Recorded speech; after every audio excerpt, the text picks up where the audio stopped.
Sempre aperfeiçoando, esse é o tema que adotamos para a nossa viagem através da carta de Paulo aos Filipenses, livro da Palavra de Deus, livro das Escrituras, Filipenses.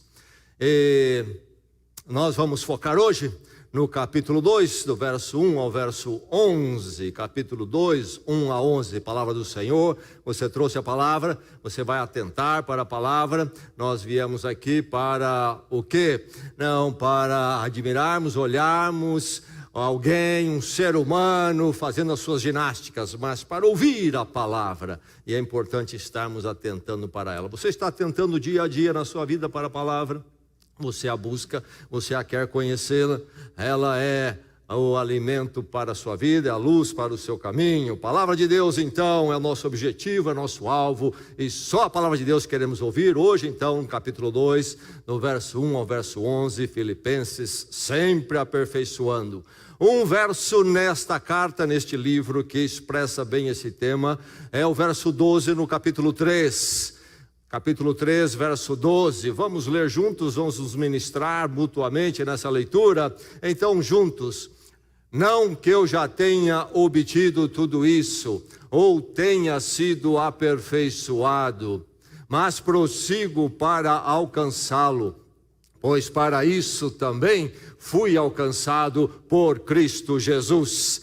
Então, o Senhor Jesus Cristo o alcançou, a graça de Deus em Cristo alcançou o apóstolo Paulo. E todo aquele que é, então, filho de Deus em Cristo, um cristão em verdade, foi alcançado pela graça e não pelos seus próprios méritos. Ele não alcançou a Deus, a Cristo, mas foi alcançado. Isso está resolvido, então. Mas aí há a obra de Deus que então trabalha nossas vidas para nos tornar mais conforme a vontade dele, tirar aquilo que é estranho à vontade dele. Aí então a dinâmica, prossigo para alcançá-lo, prossigo.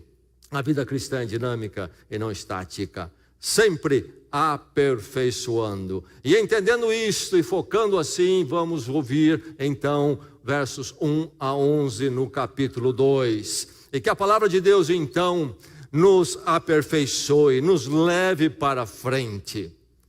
Que eu e você, a partir de ouvir esta palavra, possamos dizer: dei um passo para frente. Que a palavra de Deus então abençoe cada um aqui e abençoe esta igreja. Ouça a palavra. Se por estarmos em Cristo nós temos alguma motivação, alguma exortação de amor, alguma comunhão no Espírito, alguma profunda afeição e compaixão, completem a minha alegria, tendo o mesmo modo de pensar, o mesmo amor, um só Espírito e uma só atitude. Nada façam por ambição egoísta ou por vaidade, mas, humildemente, considerem os outros superiores a si mesmos. Cada um cuide não somente dos seus interesses, mas também dos interesses dos outros. Seja a atitude de vocês a mesma de Cristo Jesus, que, embora sendo Deus, não considerou o ser igual a Deus, que era algo a que devia apegar-se, mas esvaziou-se a si mesmo, vindo a ser servo, tornando-se semelhante aos homens, e, sendo encontrado em forma humana, humilhou-se a si mesmo e foi obediente até a morte e morte de cruz. Por isso, Deus o exaltou à mais alta posição e lhe deu o nome que está acima de todo nome, para que ao nome de Jesus se dobre todo joelho nos céus, na terra e debaixo da terra, e toda língua confesse que Jesus Cristo é o Senhor, para a glória de Deus Pai. Para a sua edificação, igreja, mais uma vez a palavra do Senhor. Se por estarmos em Cristo nós temos alguma motivação, alguma exortação de amor, alguma comunhão no Espírito, alguma profunda afeição e compaixão, completem a minha alegria, tendo o mesmo modo de pensar, o mesmo amor, um só Espírito e uma só atitude. Nada façam por ambição egoísta ou por vaidade, mas humildemente considerem os outros superiores a si mesmos. Cada um cuide não somente dos seus interesses, mas também dos interesses dos outros.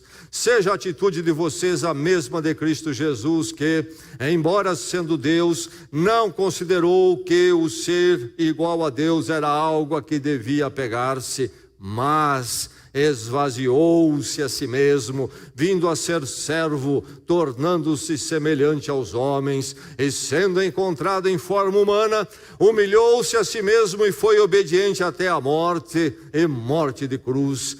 Por isso, Deus o exaltou à mais alta posição, Ele deu o nome que está acima de todo nome, para que ao nome de Jesus se dobre todo joelho, nos céus, na terra e debaixo da terra, e toda língua confesse que Jesus Cristo é o Senhor, para a glória de Deus Pai. O verso 1 disse: por estarmos em Cristo nós temos alguma motivação, alguma exortação de amor, alguma comunhão no Espírito, alguma profunda afeição e compaixão. Complete minha alegria, tendo o mesmo modo de pensar, o mesmo amor, e um só Espírito e uma só atitude. E o verso 9 diz sobre Jesus Cristo: Deus o exaltou à mais alta posição, Ele deu o nome que está acima de todo o nome. Você é parte do problema ou da solução? Eis uma pergunta crucial quando nós pensamos nos relacionamentos humanos. Quem é você? Quando há um problema, um conflito, e onde ajuntam pessoas, conflitos surgem. Onde há o conflito, quem é você? Parte da solução, parte do problema. Ou você é um ou você é o outro. Quem é você?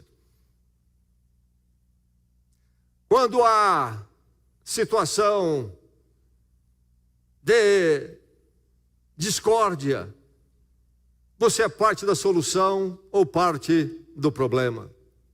Relacionamentos humanos. Primeiramente, o mais fundamental, que Deus estabeleceu, o matrimônio. E na expansão do matrimônio, filhos, então a família. Ali está uma situação de convívio social, onde podem surgir problemas. E ali quem é você? Parte da solução ou parte do problema? Mas nas instituições que Deus estabeleceu, temos a igreja de Jesus Cristo. E o texto aqui é preocupado primeiramente com a igreja, mas também se aplica ao nosso convívio matrimonial, familiar. Se na igreja surge alguma dificuldade, onde você é achado? Como parte do problema ou como parte da solução? A concórdia é o que há de mais bonito no convívio social, nos relacionamentos, não é verdade? Quando há concórdia num ambiente, é um lugar onde nós gostamos de estar, que nos faz bem, que nos edifica. Quando você faz parte de uma casa, faz parte do matrimônio onde há concórdia, ali há edificação, as pessoas se constroem um ao outro. Se você visita um lar onde habita a concórdia, você sai dali abençoado. A mesma coisa, preocupação primeira do texto, podemos dizer sobre a igreja. Quando a concórdia está na igreja, a igreja avança, a igreja é abençoada. Se há discórdia, a igreja sofre. Isto é bíblico e na experiência isso é comprovado. Parte da solução, parte do problema. Quem sou eu? Quem é você?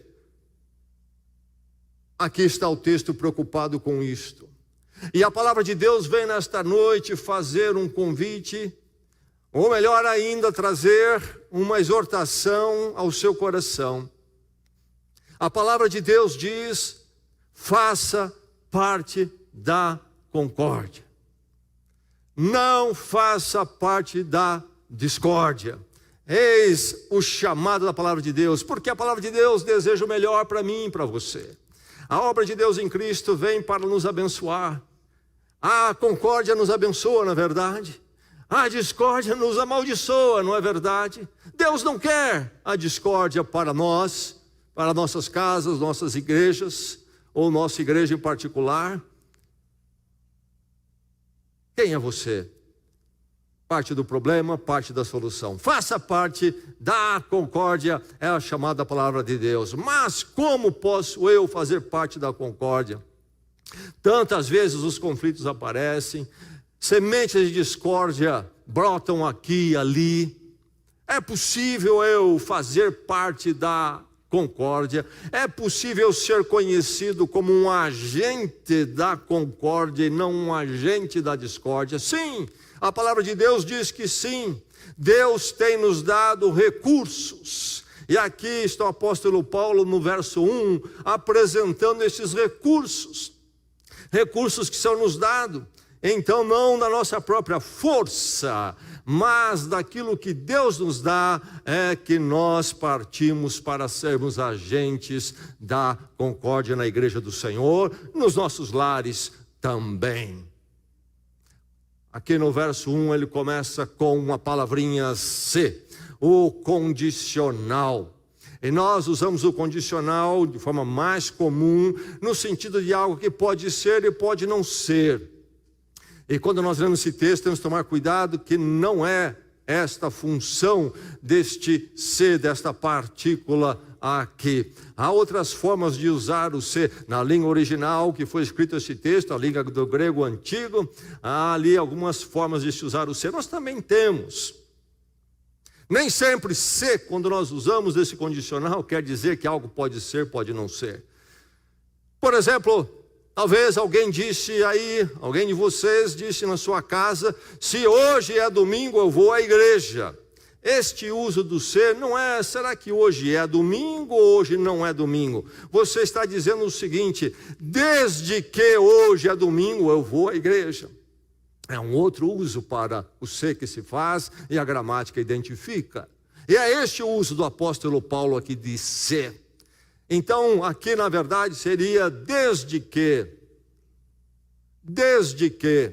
fato estabelecido, assim é. E ele vai dizer então, se por estarmos em Cristo. E aí temos o fundamento de tudo que vai acontecer nesse texto, em relação à concórdia, em relação a sermos, nos transformar em agentes da concórdia, por estarmos em Cristo. O texto aqui não é sobre alguns ensinos práticos de vida e sabedoria humana. Faz essas coisinhas e tudo vai bem com você.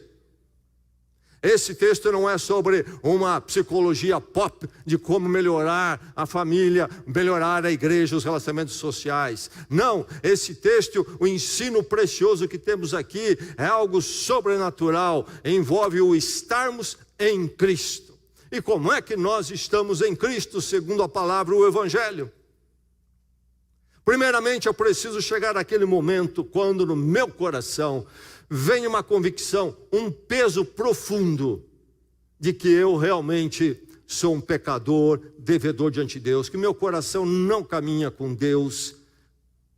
E este momento, quando neste peso se torna irresistível para mim, clamar pelo perdão de Deus dado, conseguido em Jesus Cristo, através da provisão da cruz. Cristo crucificado, morreu a minha morte, toda a minha culpa caiu sobre ele. O justo, perfeito, no sacrifício terrível da cruz, então toma o meu lugar. E eu clamo por esse perdão humildemente, quebrantado. E eu clamo por esse perdão, confiando humildemente que Deus tem o perdão para mim, que eu não mereço. E eu recebo esse perdão. E ali então morro para a vida antiga e nasço no poder do Cristo ressurreto para uma nova vida. Vivo em Cristo.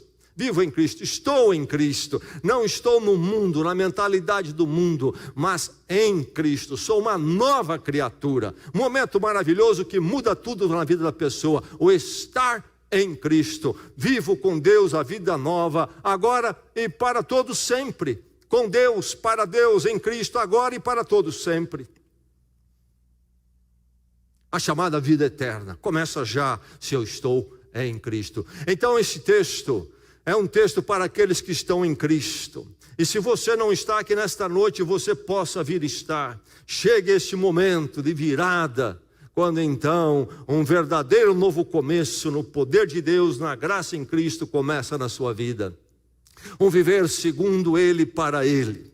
Estar em Cristo. Este é fundamental. Sem isso não temos o recurso para sermos agentes da concórdia, fazermos parte da concórdia, sermos achados na solução e não no problema. Olhando a palavra de Deus, então, Deus nos dá os recursos. Mova então com os recursos de Deus. Mova com os recursos de Deus. Se ou desde que estamos em Cristo. E aí Paulo coloca 4 recursos decorrentes do estarmos em Cristo. Motivação em Cristo. Motivação em Cristo é a primeira que ele coloca, o primeiro recurso. Em Cristo, nós somos motivados, empurrados a sermos agentes da concórdia. Não é um recurso humano, não é um recurso das ciências humanas, não é um recurso do terapeuta, é um recurso que vem de Cristo, porque nós estamos em Cristo. Então a transformação no meu coração em Cristo, o encontro com Deus pela morte na cruz. Cristo morreu a minha morte, morri com Ele, nasci para uma nova vida. Agora então, nele eu tenho a motivação para ser o agente da concórdia, onde estiver, na minha casa, na igreja. Mas não somente a motivação em Cristo, porque estamos nele, mas decorrentes também temos a exortação do amor. Este amor de Deus revelado em Cristo nos exorta a sermos pessoas da concórdia e não da discórdia. O amor de Deus derramado em nossos corações, o amor de Deus que nós conhecemos, o amor modelo para nós, o arquétipo do amor. Deus é amor, e isso se manifesta nesse amor em Cristo inexplicável, quando Ele vem para andar conosco e se dar por nós. E aí neste amor então o que eu tenho? Uma exortação. Quando eu ouço do amor de Cristo, quando eu lembro do amor de Cristo, sou exortado. Eu tenho que reagir da mesma forma, me comportar da mesma forma. É um recurso que está na minha vida. Mas ele coloca mais uma: comunhão do Espírito Santo. Jesus Cristo disse: eu estarei com vocês todos os dias até o fim dos tempos. Como? No Evangelho de João ele diz: eu vou, mas enviarei um outro Consolador, o Espírito Santo, o Paracleto. Isto aconteceu. Então todos aqueles que estão em Cristo vivem com a presença do Espírito Santo, são capacitados a viver a vida cristã pelo Espírito Santo. Por isso o apóstolo Paulo vai dizer em 1 Coríntios capítulo 3, 1 Coríntios capítulo 6, 2 vezes: vocês são o templo do Espírito Santo. Uma vez com ênfase mais no coletivo, com a igreja, e no outro no sentido mais individual. Somos templo do Espírito Santo. O Espírito Santo habita conosco, a presença de Deus em nós. A comunhão do Espírito então nos une.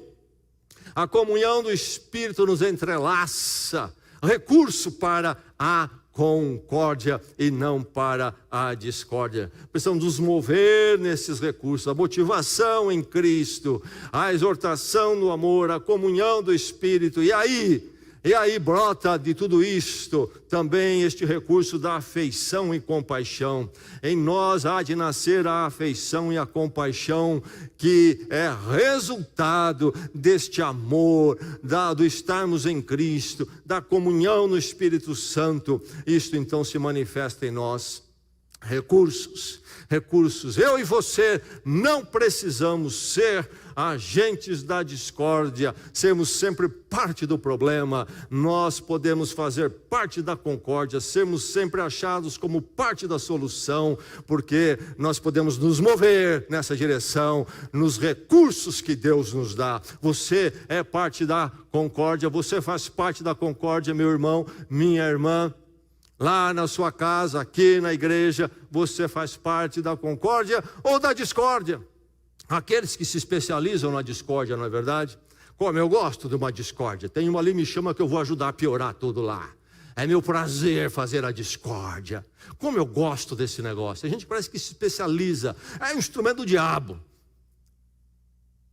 Não aquele que está em Cristo.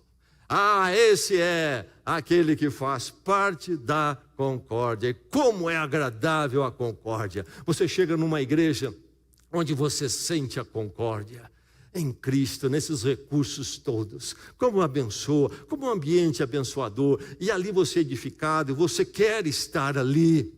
E como é abençoador, inclusive um lar onde a concórdia habita. Os recursos do Senhor movem aquela casa.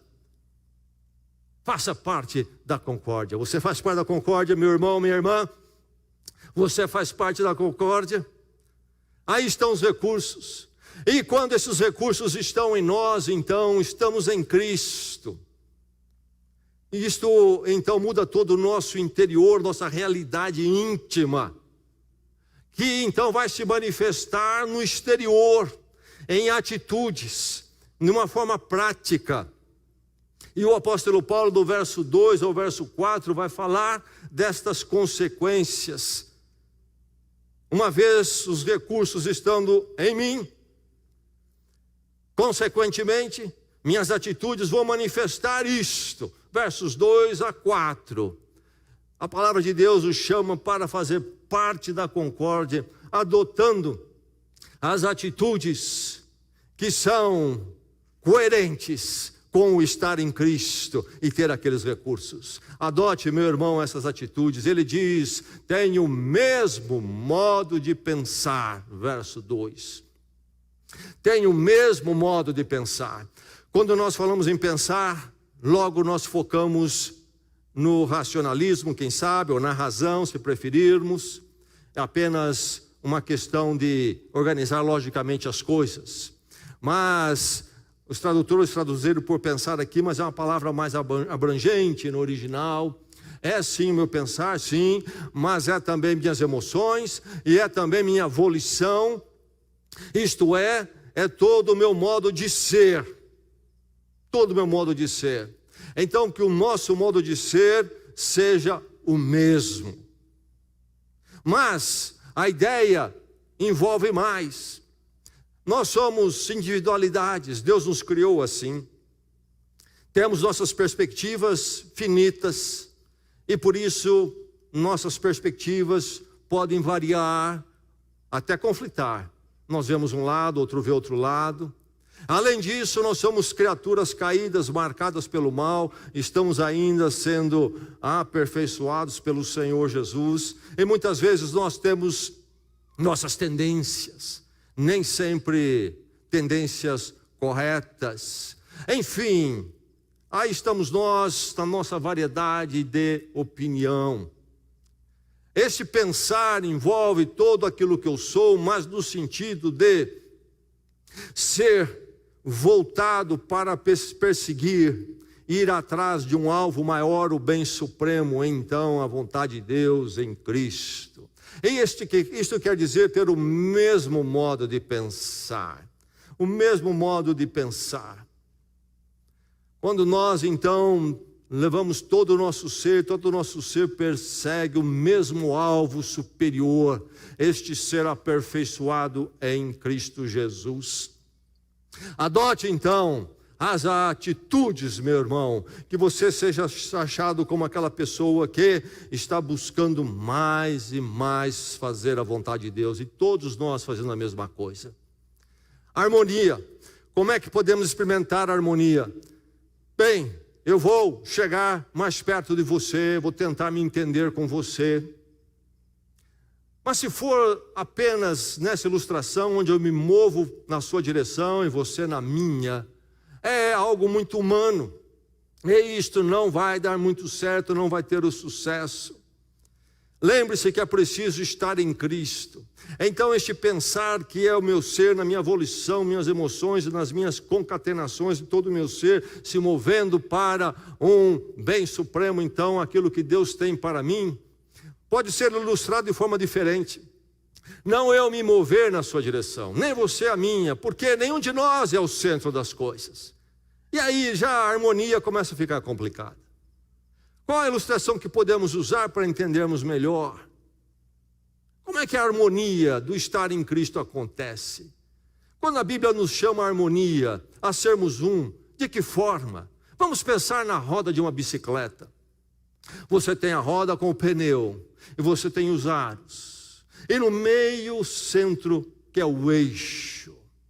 E quando você olha a roda girando, ou você olha a roda parada, você olha os aros, então, perto da roda do pneu, você vê que há uma distância maior entre eles, ou a maior delas dentro da roda.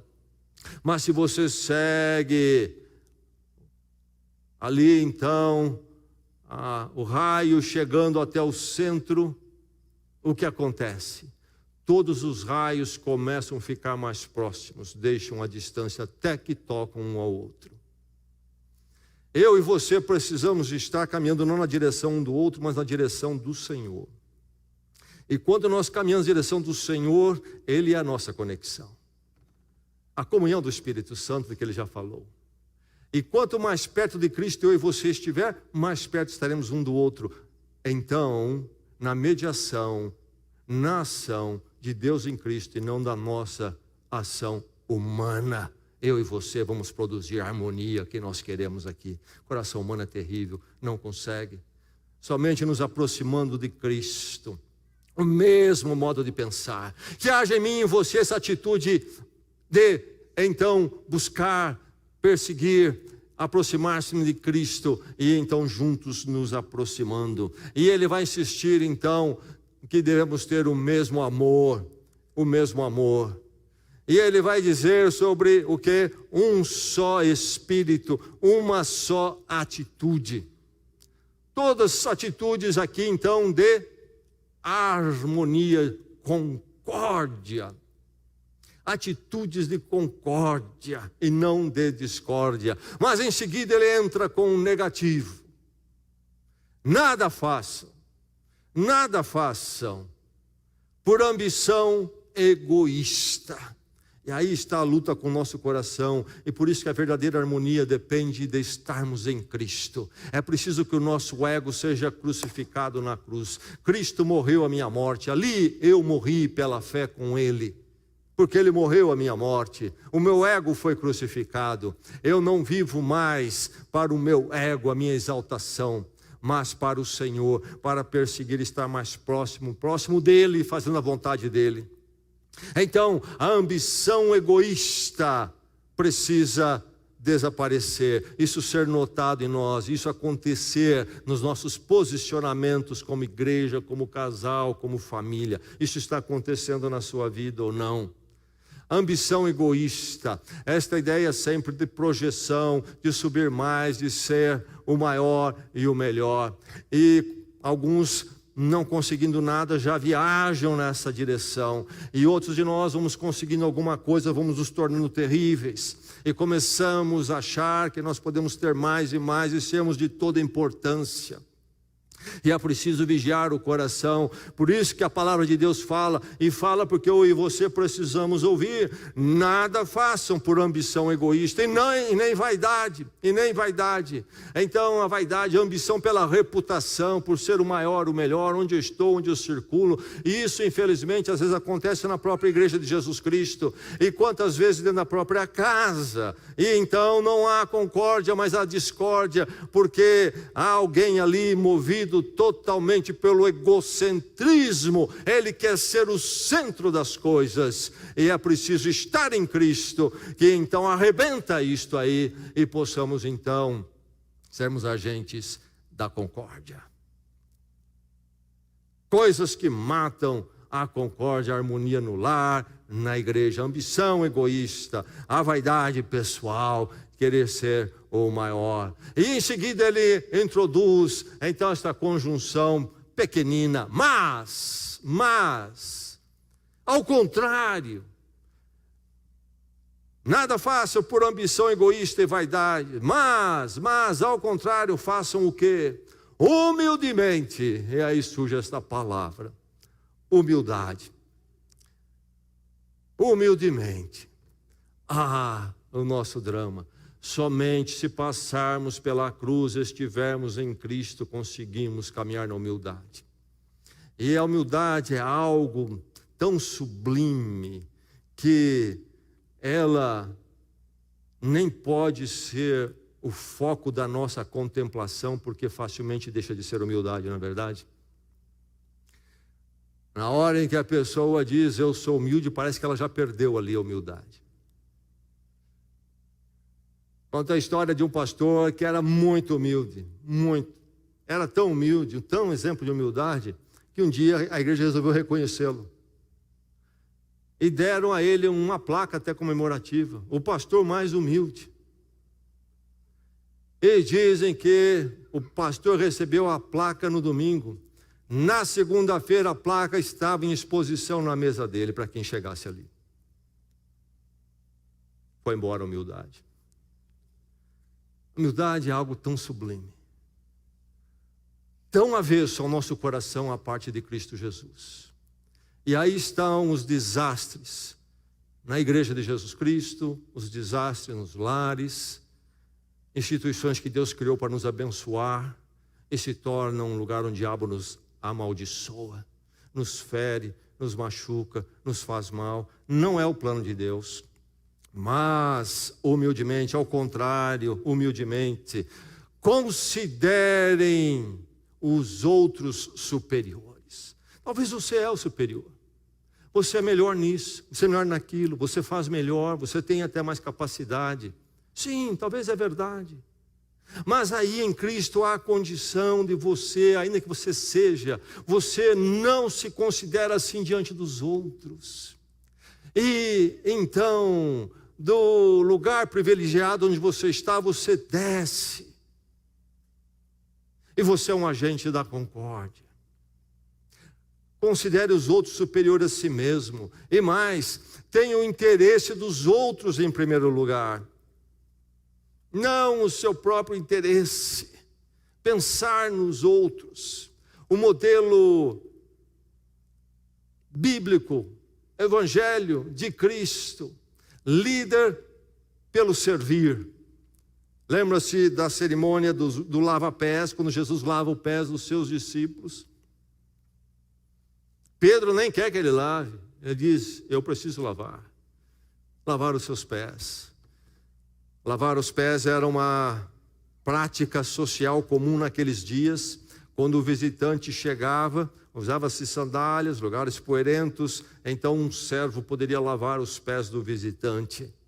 E Jesus toma essa posição no encontro com seus discípulos, antes da sua traição, e quando ali ele celebra então a ceia do Senhor, institui a ceia do Senhor.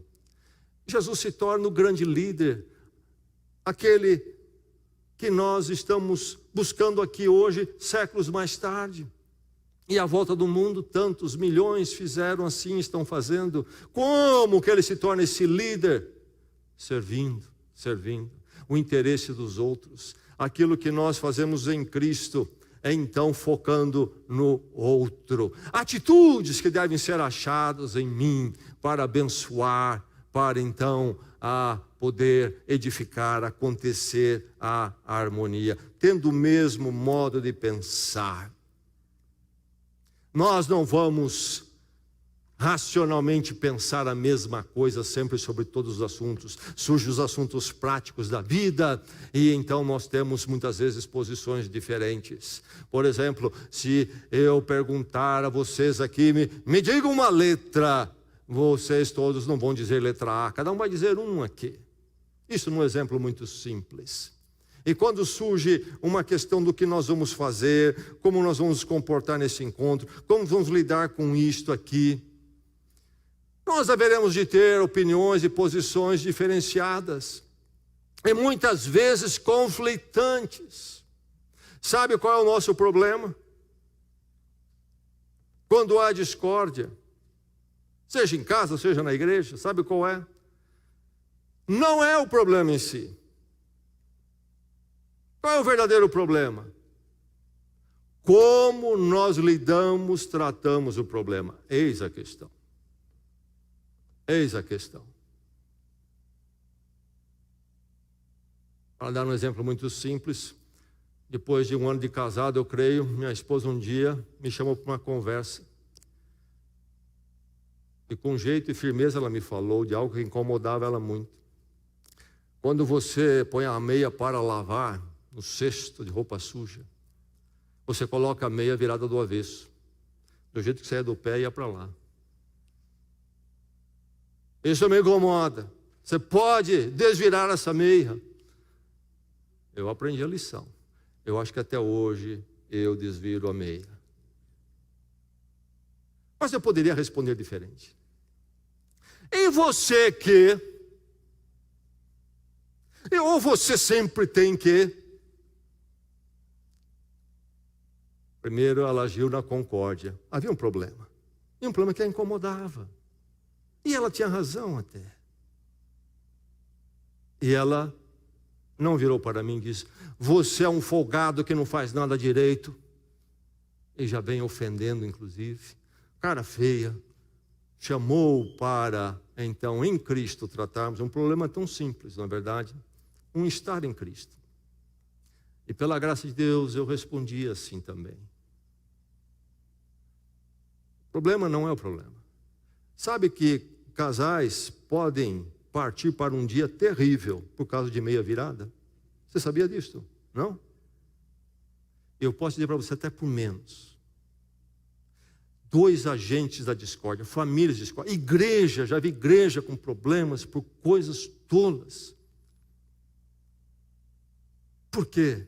É o problema? Não, não é problema. O problema em si não é o problema é como tratamos, como nós navegamos, estamos em Cristo ou não. A palavra de Deus não está dizendo que nós vamos viver com tudo de qualquer jeito em nome da concórdia. Isso não é bíblico.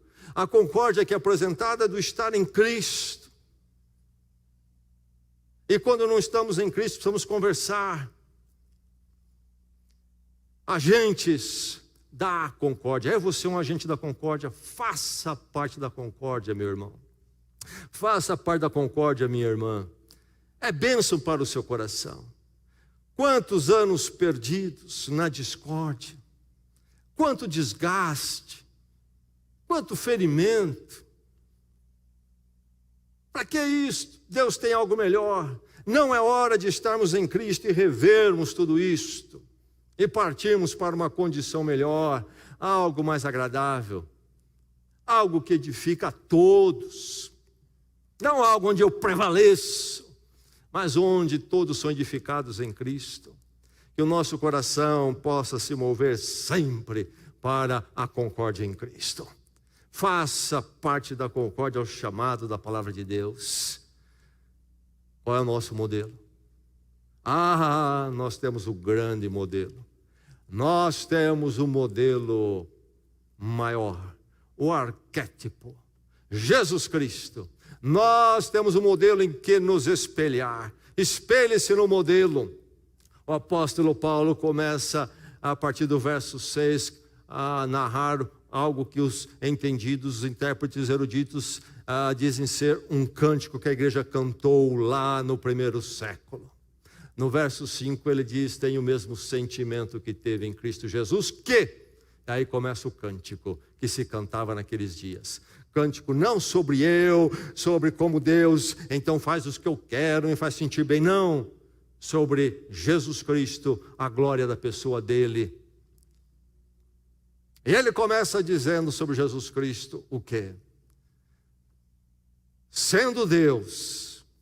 E esse cântico, esse texto do apóstolo Paulo, tem sido motivo para inúmeros artigos teológicos e livros. Inclusive a discussão de muitos termos no grego, o que exatamente quer dizer. Se você for à universidade de primeira linha no mundo, departamento de teologia, você vai encontrar teses de doutorado, de mestrado em cima destes versos 6 a 11 aqui. Grande texto teológico da cristologia. Quem é Jesus Cristo? E aqui nós temos então as indicações do apóstolo Paulo. E então há muita coisa a se dizer aqui, mas olhando assim de uma forma rápida, nós já pegamos e entendemos a lição que nós precisamos sobre espelhar-se nesse modelo. Sendo Deus, a força do verbo aí no português deixa bem claro, mas ainda mais na língua original, preste bem atenção, o texto não diz, ele era Deus, mas sendo Deus, isto é, ele era e continua sendo. Quando o apóstolo Paulo escreve, ele é Deus, Jesus Cristo nunca deixou de ser Deus.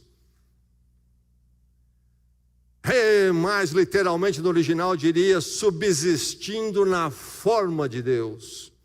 Algumas traduções em português procuram colocar em mais palavras assim, e assim é no original, subsistindo na forma de Deus. E forma aí no português precisa tomar cuidado, porque não é apenas o exterior, mas forma, realmente no original é a essência do ser, aquilo que ele era. Então nós temos aí a divindade de Jesus, e ele continua sendo igual a Deus, Jesus Cristo então como Deus desde a eternidade, no mistério da Trindade. Deus Pai, o apóstolo Paulo vai falar de Deus Pai mais à frente aqui no texto, e agora Jesus Cristo também como Deus. Mas ele vai continuar e dizer o quê? Que ele não se apegou a isto, mas ele se esvaziou. E aí temos essa palavra esvaziar. Quantos tratados teológicos foram feitos em cima desta palavra esvaziou-se? O que significa exatamente isso? E há muito a se falar aí. Mas o fato é que da condição gloriosa de Deus, ele se condiciona para ser achado, diz o texto, na forma humana, como ser humano, a encarnação. A revelação de Deus no Evangelho, Deus encarnado, Emmanuel, Deus conosco, Jesus Cristo, Deus chegou perto, muito perto, veio andar entre nós,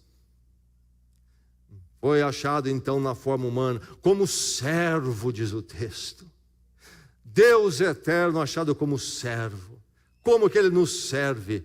Principalmente na cruz, ele vem para na cruz nos servir, ali, então, fazer por nós o caminho do perdão diante de Deus para todo sempre. Servo sofredor na linguagem do profeta Isaías.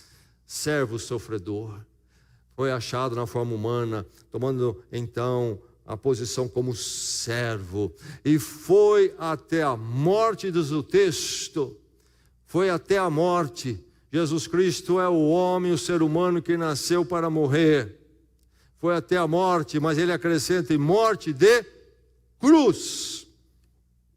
Por que ele fala isto? Porque a cruz era a morte, a pena capital mais terrível que podia se aplicar. Os persas realizavam a crucificação. Os romanos aprenderam com os persas e adotaram isto. Mas os romanos que dominaram o mundo não permitiam que o cidadão romano fosse condenado à morte de cruz, porque era terrível demais. Somente quem não era cidadão romano, somente os povos conquistados, um cidadão dali poderia ser levado à cruz. Terrível morte. Horas de agonia de pendurado. E Cristo foi levado a essa morte. E a cruz, então, é o raio-x do meu coração e o seu, a parte do perdão de Deus em Cristo, culpados, terrivelmente culpados. Veja o tamanho do sacrifício necessário. Veja a dimensão do sacrifício. Essa dimensão é a culpa do meu coração e do seu coração. Mas Cristo então vem como ser humano para ir à morte e morte de cruz. Deus glorioso, encarnado na forma humana, humilde, diz o texto, como servo, para ir à cruz e à morte de cruz. Mas diz o texto depois o quê? Deus o exaltou. Deus exaltou acima de todas as coisas. E aí nessa última parte do cântico, é uma citação do trecho do profeta Isaías, escrito então 7 séculos antes de Cristo. No capítulo 45, Paulo cita esse mesmo trecho em Romanos 14. E o que é que o texto de Isaías nos apresenta no capítulo 45? Lá na boca, na voz do profeta, Deus mesmo fala. E ele diz ali, não há outro igual a mim. Deus, somente Deus na sua glória, único Senhor, soberano, Criador. E ali então Deus diz que ainda chegaria o dia quando todo joelho se dobraria diante do Senhor. E agora, esse texto que fala sobre Deus, o encontro final da humanidade com Deus, o apóstolo Paulo toma em Romanos, capítulo 14, e aqui, e aplica a Jesus Cristo. E o chama então de Senhor, o Senhor, o Senhor. E Senhor é exatamente a forma de tratar a pessoa de Deus no Velho Testamento. O Senhor. E aí nós temos Jesus Cristo então, vindo da sua glória, para humildemente ser um de nós, e ir inclusive à morte de cruz, mas é então Senhor para todos sempre. Tremendo texto, há muito mais a ser dito aqui. Mas por que o apóstolo Paulo traz tal profundidade teológica nesse momento? É tão profundo, tão extenso, maravilhoso, que em geral a inclinação é se focar nesse texto e se esquecer todo o contexto. Não podemos esquecer o contexto, que é de concórdia. Ele diz tudo isso sobre Jesus Cristo para dizer o quê? Tende em vocês o mesmo sentimento, a mesma atitude que houve em Cristo Jesus. Que sendo Deus, igual a Deus, tomou a forma de ser humano e se tornou servo. Que isso seja achado em você. Que na igreja o seu irmão, a sua irmã olhe para você e veja você dessa forma, veja a mim dessa forma. Que nos nossos lares, ali nós possamos olhar uns aos outros desta forma. E surgir então um dia diferente, um dia mais sábio para lidar com as nossas questões no Senhor, para tratar nossas diferenças, aquilo que nos incomoda uns nos outros no Senhor, na igreja e no lar. Sermos como Jesus Cristo. Não ficarmos na glória que nós achamos que temos, mas descermos ao nível da concórdia e então olharmos uns aos outros em Cristo. Faça parte da concórdia. A concórdia não é melhor? Não é melhor? Você faz parte da concórdia, você trabalha por ela, você é um agente dela. Que Deus transforme cada um de nós aqui em agentes da concórdia, para a bênção das nossas vidas e bênção daqueles que estão à nossa volta, na igreja, em casa, onde for.